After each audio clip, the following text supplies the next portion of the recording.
enemies is laid low.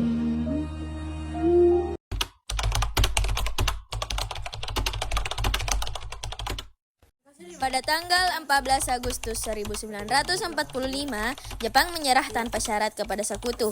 Berita tentang kekalahan tersebut sangat dirahasiakan oleh Jepang, bahkan semua stasiun radio disegel oleh Jepang. Tetapi tokoh golongan muda, yakni Sultan Syahrir, mendengar kabar ini melalui radio BBC. Kemudian memberitahukan kepada Wikana, Darwis, dan Khairul Saleh.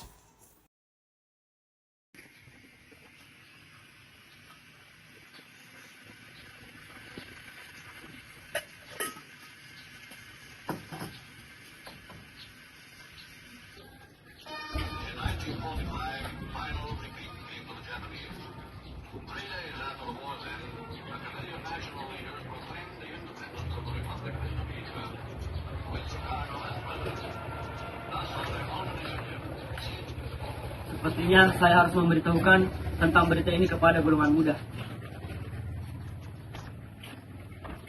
Tunggu dulu saudara-saudara. Ada apa? Saya membawa kabar baik untuk kalian semua. Ternyata Jepang telah menyerah kepada Sekutu. Jadi Hiroshima dan Nagasaki telah dibom oleh Sekutu. Kamu berbohong. Saya tidak berbohong. Barusan saya mendengar beritanya dari radio BBC. Jika perkataan kamu benar, mari kita mengadakan rapat dengan para pemuda untuk mengadakan proklamasi. Mari kita adakan. Pada tanggal 15 Agustus 1945, golongan muda yang dipimpin oleh Khairul Saleh melakukan rapat di gedung mikrobiologi di Jalan Pegangsaan. Saya mendengar berita dari radio BBC London di Bandung yang menyatakan bahwa Jepang telah menyerah kepada Sekutu. Maka dari itu, Indonesia sekarang telah mengalami kekosongan kekuasaan. Kalau begitu, kita harus mendesak orang tua, terutama Bung Karno, untuk memproklamirkan kemerdekaan. Benar itu, Jepang sudah tak mempunyai wewenang lagi di negeri kita. Kita harus memanfaatkan momen ini. Benar sekali kawan. Tetapi jangan sampai proklamasi kemerdekaan diproklamirkan oleh PPKI. Kenapa Anda berpendapat seperti itu? Karena PPKI adalah bentukan dari Jepang. Kita tidak mau ada campur tangan dari Jepang untuk memproklamasikan kemerdekaan kita. Dari itu, mari kita menolak segala bentuk hadiah dari kemerdekaan Jepang. Karena kita yang menyusun sendiri kemerdekaan kita sendiri. Sangat benar. Kemerdekaan itu adalah hak dan persoalan rakyat yang harus segera diproklamasikan. Mari kita meminta kepada Insinyur Soekarno dan Bung Hatta untuk memutuskan segala hubungan dengan Jepang. Tepat sekali. Kalau begitu, Bung Wikana dan Khairul pergi ke kediaman Soekarno untuk menyampaikan kabar ini. Saya dan yang lainnya akan memerintahkan pemuda lainnya untuk merebut kekuasaan dari Jepang. Selanjutnya, Darwis, Sultan Syahrir, Wikana tiba di kediaman Soekarno di Jalan Pegangsaan Timur nomor 56 Jakarta. Permisi Bu, Ya, ada apa? apakah Bung Karno dan Bung Hatta ada di rumahnya? Tunggu, saya lihat dulu. Ini Pak, boleh angkat kita bahas. Ada apa Bu? Ada yang ingin bertemu dengan Bapak di luar. Persilahkan saja. Silahkan masuk.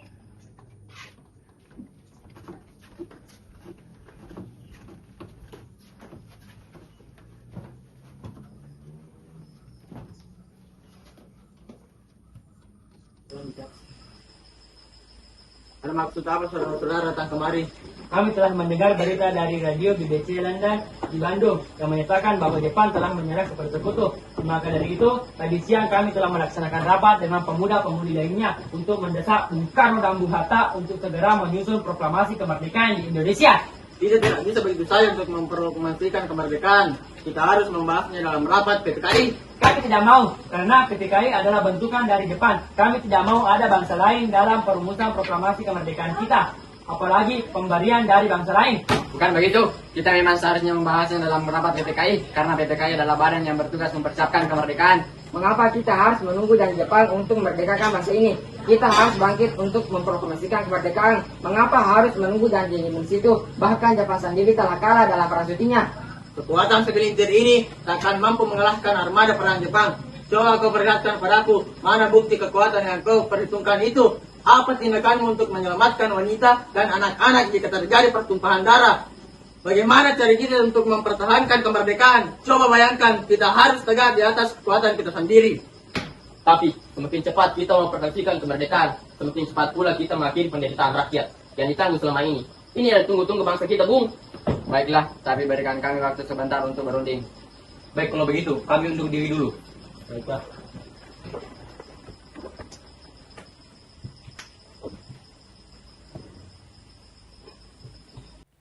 Akhirnya, karena masing-masing mempertahankan pendapatnya, keempat orang golongan muda tersebut berpamitan kepada Bung Karno, Syahrir, Wikana, Darwis, dan Hairul Saleh berpamitan dan bergegas meninggalkan kediaman Bung Karno dengan wajah kesal. Kemudian para anggota golongan tua yang berada di kediaman Soekarno langsung membicarakan permasalahan tersebut. Dengan demikian, usaha para pemuda dengan juru bicara Sultan Syahrir untuk membujuk Insinyur Soekarno agar segera memproklamasikan kemerdekaan mengalami kegagalan. Bagaimana nih para pemuda menuntut untuk segera memproklamasikan kemerdekaan? Tapi kita tidak boleh gegabah, Bung. Kita butuh waktu yang lama untuk mempersiapkannya dengan matang agar tidak terjadi hal-hal yang tidak diinginkan. Saya setuju. Menurut saya, yang terpenting sekarang adalah bagaimana cara kita menghadapi sekutu yang ingin menguasai negeri kita. Selain itu, kita akan membahas di sidang PPKI 18 Agustus mendatang. Lalu, bagaimana dengan pendapat golongan muda? Apakah kita berikan saja? Ya, lagi pula mereka masih muda. Pemikiran mereka terlalu pendek. Kita harus melihat ke depan, mempersiapkannya dengan matang. Kalau tidak, semuanya akan berantakan. Baiklah, Bung. Berarti kita sudah sepakat. Tanggal 16 Agustus 1945 pada pukul 24.00 golongan muda melakukan rapat di asrama Baperpi, Jalan Cikini 71. Dalam rapat itu diputuskan untuk mengungsikan Soekarno dan Hatta ke Rengas Dengklok. Tujuannya adalah agar Insinyur Soekarno dan Dr. Andes Muhammad Hatta tidak terpengaruh oleh Jepang. Pada pukul 4.00 tanggal 16 Agustus 1945, Insinyur Soekarno dan Muhammad Hatta dibawa oleh sekelompok pemuda menuju Rengas Dengklok. Rombongan ini berangkat dari kediaman Soekarno yang dikawal oleh pasukan peta di bawah pimpinan Sudan Kosingi.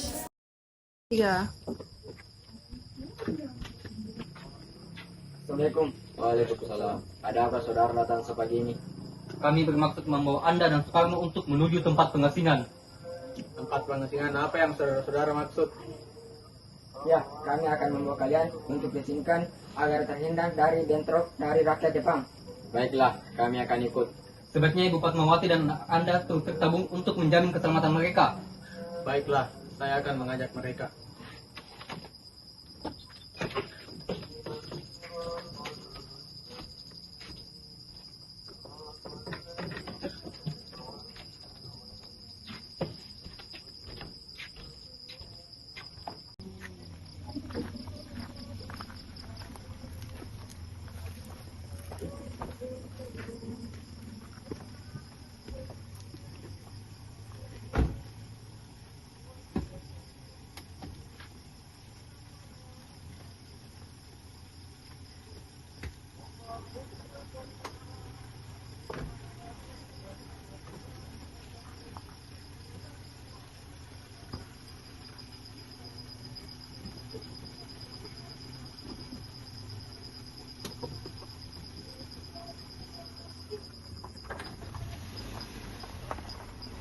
Hilangnya Soekarno dan Muhammad Hatta secara misterius pagi itu menimbulkan kepanikan di kalangan para pemimpin di Jakarta.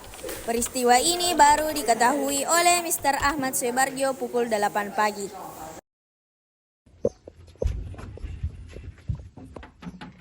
Permisi.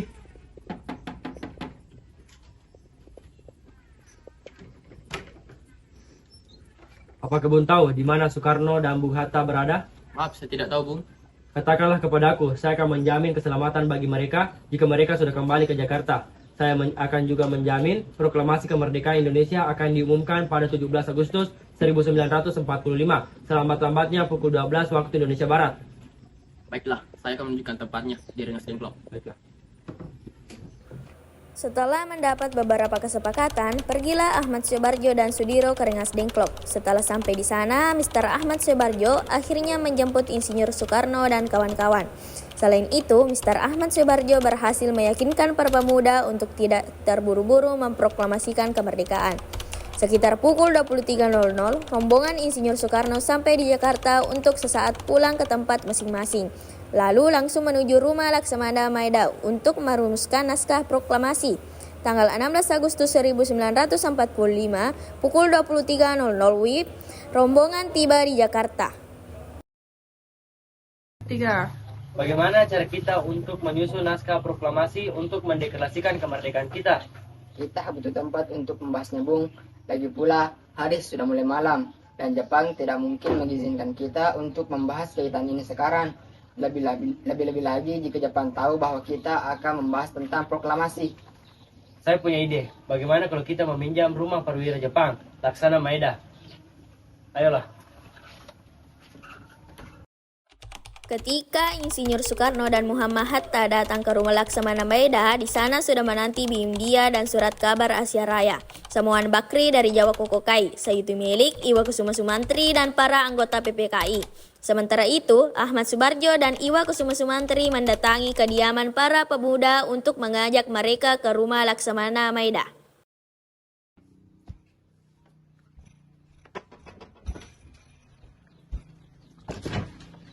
Silakan masuk, Bung. Tunggu dulu. Bagaimana mungkin kita akan merumuskan suatu teks proklamasi di rumah seorang laksamana Jepang? Tenanglah, selama berada di rumah saya, keselamatan sekalian akan terjamin. Baiklah, di mana kita akan merumuskannya? Silakan berdiskusi di ruang tamu, saya akan pergi istirahat dulu. Terima kasih, Pak Ulira.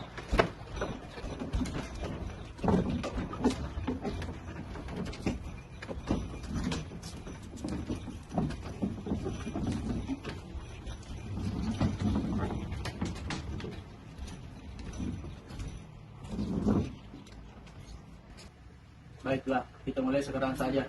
Bagaimana usulan kalian tentang naskah teks proklamasi yang akan kita bahas?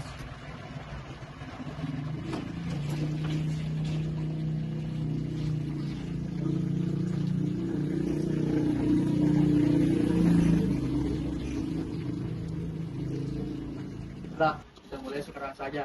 Bagaimana usulan kalian tentang naskah proklamasi yang akan kita bahas? Bagaimana kalau kita mengambil kalimat pertama teks rumusan BPUPKI?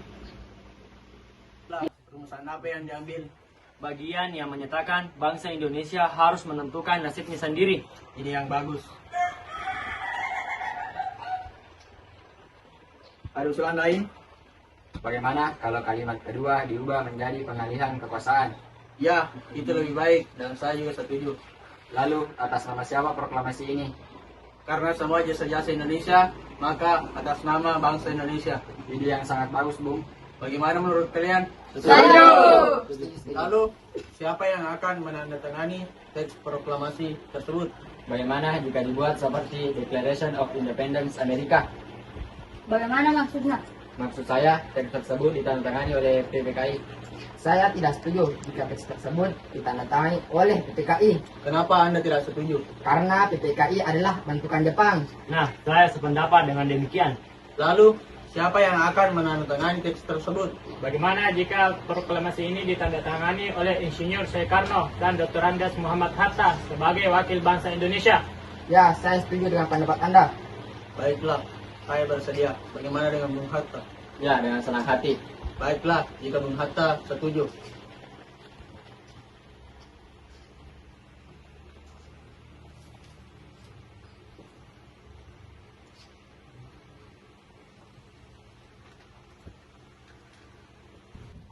Bung, tolong ketikkan naskah ini. Baik, Bung, dengan senang hati. Naskah tersebut diserahkan kepada Sayuti Melik untuk diketik, dan penandatanganan akan dilakukan setelah naskah selesai diketik.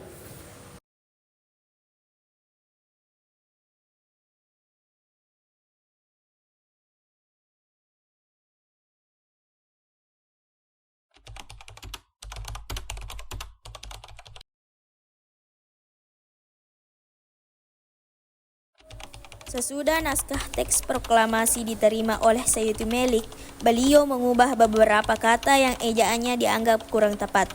Beberapa kata yang diubah yaitu kata tempoh menjadi tempo dan kata Jakarta 17845 menjadi Jakarta hari 17 bulan 8 tahun 05. Setelah selesai diketik, hari itu juga tepatnya hari Jumat tanggal 17 Agustus 1945, pembacaan proklamasi kemerdekaan Indonesia akan dilaksanakan di lapangan Ikada. Namun karena alasan keamanan, maka dipindahkan di kediaman Insinyur Soekarno, Jalan Pegangsaan Timur nomor 56, pukul 10.00. Para undangan dan warga Jakarta pun berbondong-bondong menuju kediaman Bung Karno tersebut. Pada saat yang sama, Soekarno dan Ibu Fatmawati sampai di kediaman mereka dan berbincang sejenak.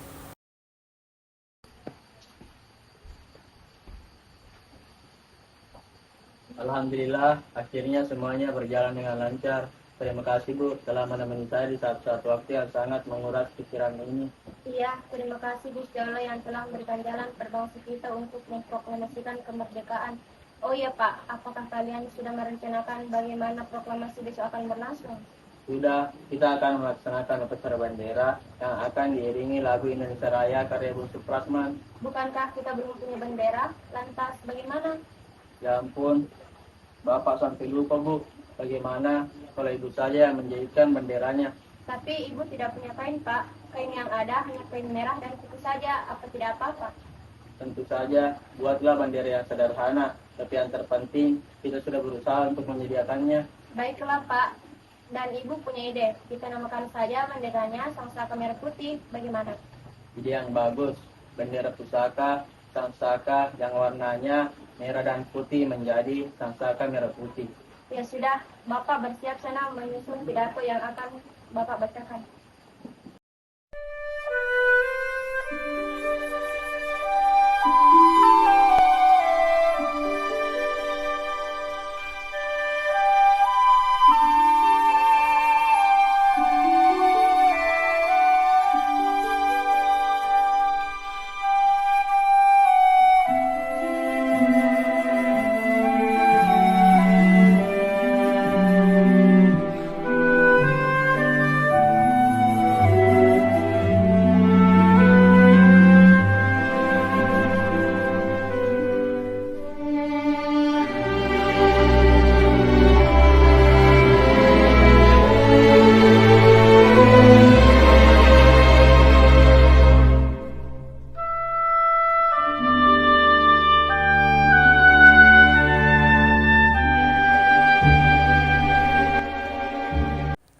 Proklamasi kemerdekaan hari Jumat pada tanggal 17 Agustus 1945 pukul 10.00 WIB di Jalan Pegangsaan Timur nomor 56 dilangsungkan proklamasi kemerdekaan Indonesia sesaat sebelum upacara dimulai.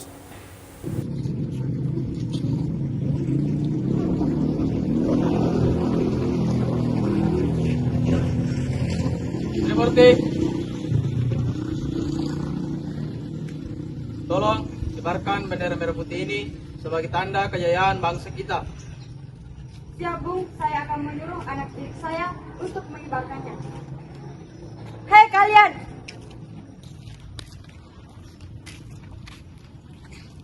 Jagalah baik-baik bendera ini. Kalian mendapatkan kehormatan untuk mengibarkan bendera ini dan untuk pertama kalinya dalam sejarah Indonesia. Siap Komandan, kami tidak akan mengecewakan Anda.